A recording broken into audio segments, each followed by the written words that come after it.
Hello বন্ধুরা, আমি পায়েল। আজকে আমি তোমাদের জন্য আরেকটা ডেইলি ব্লগ নিয়ে চলে এসেছি। তো আজকে আমার ছেলেকে আমি ডক্টরের কাছে নিয়ে গিয়েছিলাম। তো তখন হঠাৎ করে আমার মনে পড়লো যে আজকে আমার শাশুড়ি মায়ের আজকে বার্থডে। তো আমি অমরেতে চলে গেলাম একটা বার্থডে কেক নিতে।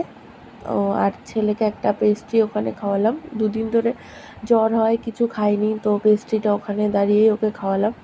তারপরে ডক্টর আসতে কিছুটা দেরি ছিল, তার জন্য আমরা দুজনে কিছু ফুচকা খেয়ে নিলাম। আমাদের মসলন্দপুরে জ্যোতি হলের ফুচকা অনেকেই হয়তো জানো যে জ্যোতি মার্কেটের ফুচকা খুব সুন্দর হয়।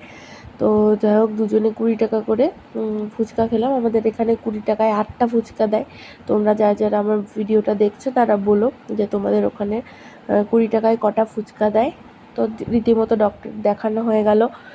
ডক্টর স্ট্রিক্টলি বারণ করলো যে যেন একদম ফোন দেখতে না দেওয়া হয়, কারণ ফোন দেখার জন্যই চোখের প্রবলেম আসছে। তাছাড়া ওদের খাওয়ার প্রতি যে অনীহা, সেগুলো সবটাই ফোনের জন্য। ডক্টর দেখিয়ে আমি মায়ের কাছ থেকে কিছু জিনিস নেওয়ার ছিল, সেগুলো নিয়ে বাড়ি চলে আসলাম। আমার শাশুড়ি মা কিন্তু জানে না, ওনার মনেও ছিল না যে আজকে ওনার বার্থডে ছিল।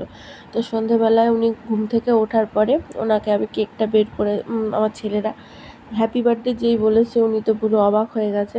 তারপর 2 নাতিকে নিয়ে বসে পড়েছে কেক কাটতে, খুব খুশি। Happy birthday to you, happy birthday to you, happy birthday dear মা, হ্যাপি বার্থডে টু ইউ। তুমি বলতে পারো না তোর তো কেক কাটা হয়ে গেল, সবাইকে একে একে কেক খাইয়ে দিল। প্রথমে 2 নাতিকে কেক খাওয়ালো, নাতিরা ওনার প্রাণ। তো প্রথমেই নাতিদের প্রায়োরিটি, প্রথমে 2 নাতিকে কেক খাওয়ালো, তারপর একে একে ছেলেকে, ওটা আমার যা হয় আমাকেও খাইয়েছিল। আমার ভিডিওটা আমি নিজে করতে পারিনি। তো থ্যাংক ইউ সবাইকে, থ্যাংকস ফর ওয়াচিং।